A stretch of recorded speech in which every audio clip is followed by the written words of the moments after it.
Good morning everyone, welcome to biology solutions with Surya प्रकाश।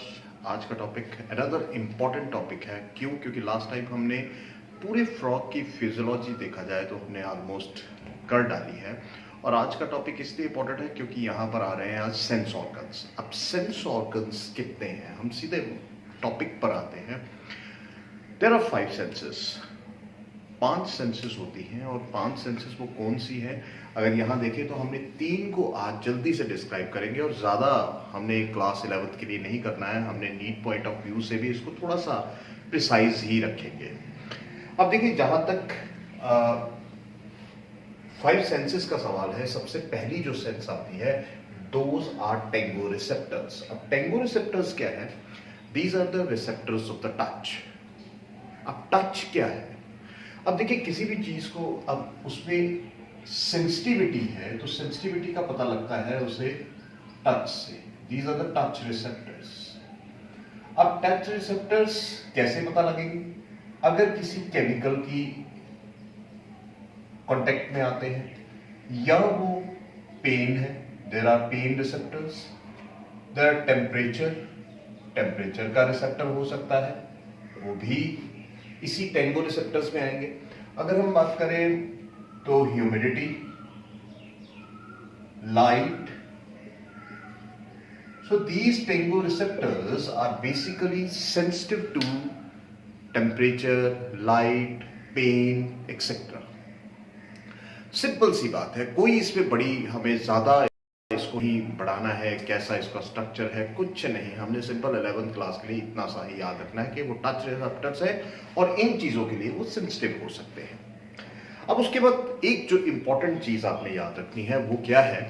वो है कि अगर हम टेडपोल की बात करें, देखिए टेडपोल आप जानते हैं कि इसका एक्वेटिक हैबिटेट होता है, और यहां पर क्या है कि दे पोजेस, ये बहुत इंपॉर्टेंट पॉइंट है, आप याद रखिएगा, लेटरल सेंसेस।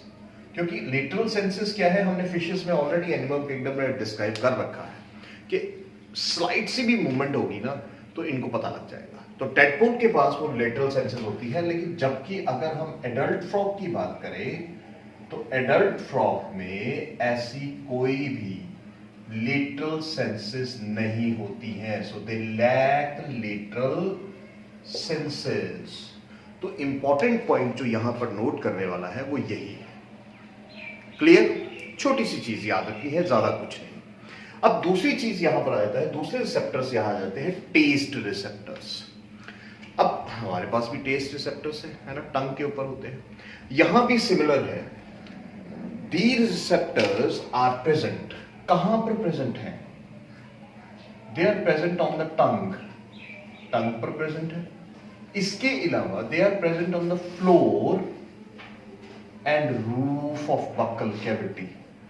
देखिए, याद रखिए कि लास्ट लेक्चर में जो पिछले लेक्चर्स हैं, अगर जिनको कहीं भी कोई फिजियोलॉजी भी कोई प्रॉब्लम आती है तो वो फ्रॉग की प्लेलिस्ट जाकर देख सकते हैं। और यहां पर अगर देखा जाए तो टेस्ट रिसेप्टर्स में क्या है? They are present on the tongue, they are present on the floor and roof of the buccal cavity of frog. अब ये सेल्स कैसे हैं? अगर आप देखो तो यहां ये सेल्स आपको लगभग ऑलमोस्ट स्पिंडल शेप दिखाई देंगे। They are spindle shaped cells, और यहां पर इसके एक एंड पर you will find certain hair, tuft of hair like structures. और वो tuft of hair like structures क्या है? These are the microvilli. ये माइक्रोविलाई कहां पर होते हैं? They come out of these pores. ये जो पोर है एपिथेलियम ऑफ टंग के ऊपर, या रूफ ऑफ बक्कल कैविटी या फ्लोर ऑफ बक्कल कैविटी के ऊपर पोर्स बने हुए हैं, और उन पोर्स में से ये माइक्रोविलाई बाहर निकलते हैं, जो बेसिकली क्या करते हैं? They are sensitive to taste. They taste the food. उन्हें ये पता लग जाता है कि टेस्ट किस तरह का है, किस तरह का फूड है। Ultimately the cells are spindle shaped. अब इसके साथ क्या होता है कि आप देखिए, ये बिल्कुल इस तरह से ही एक मैकेनिज्म बना हुआ है, एक तरह से सेल्स का पूरा स्ट्रक्चर बना होता है। There are supporting cells, receptor cells, then again supporting cell, then again receptor cell.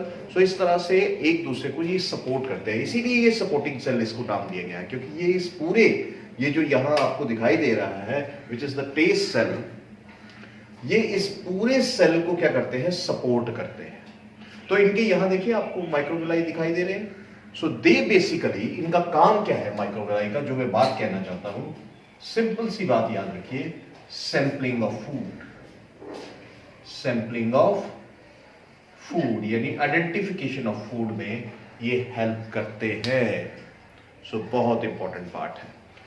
अब चलते हैं हम तीसरे रिसेप्टर की तरफ, और तीसरा रिसेप्टर क्या है, ऑल्फैक्टरी रिसेप्टर्स। अब ऑल्फैक्टरी रिसेप्टर्स क्या है, देखिए हम जानते हैं कि ऑल्फैक्टरी क्या है, it is the sense of smell.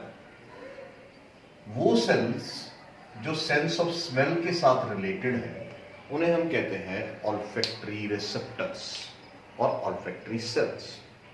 अब ये ऑल्फैक्टरी सेल्स कहां प्रेजेंट है, they are present in the lining of nasal chamber of frog, nasal chamber of frog, यहां पर ये प्रेजेंट है। अब ये सेल्स कैसे है, आप देखिए, these cells are long elongated cells, लंबे सेल्स हैं।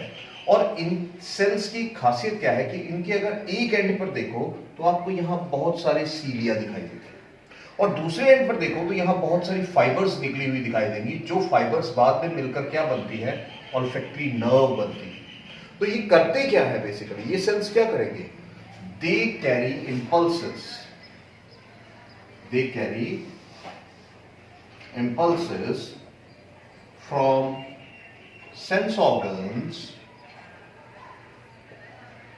टू ब्रेन, यानी सेंसरी इन नेचर। तो सेंस ऑफ स्मेल को जो है, जो पता लगता है इनको, वो कैसे पता लगता है, जब वो सेंसरी इंपल्सेस ब्रेन में पहुंचती है, वहां से मोटर इंपल्सेस वापस आती हैं, and finally the sense of smell is created, is observed, is felt. So ये तीन सेंसेस जो है ये आपने याद रखी है। ये तीन सेंसेस है, इसमें कोई बड़ी बात नहीं है। चौथी सेंस जो हम करने जा रहे हैं वो नेक्स्ट लेक्चर में करेंगे, और नेक्स्ट लेक्चर बहुत ही इंपॉर्टेंट होने वाला है, डोंट मिस दैट लेक्चर।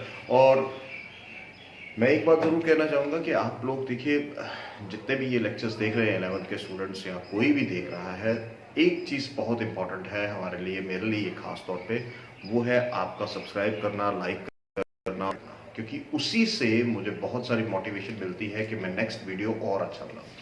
तो ये छोटी सी बात है, इसमें कोई ज़्यादा पॉइंट्स आपने याद नहीं रखते हैं, सिंपली ये याद रखना है कि कौन से रिसेप्टर्स क्या करते हैं और कहाँ प्रेजेंट होते हैं। डायग्राम की कोई जरूरत नहीं है, सिर्फ सिंपली, क्योंकि अगर आप किसी टेस्ट रिसेप्टर को देखते हैं अगर, तो आपको हल्का सा डायग्रामेटिक व्यू जरूर पता होना चाहिए। तो I hope you like the lecture, you subscribe, comment जरूर कीजिए ताकि मोटिवेटेड रहे।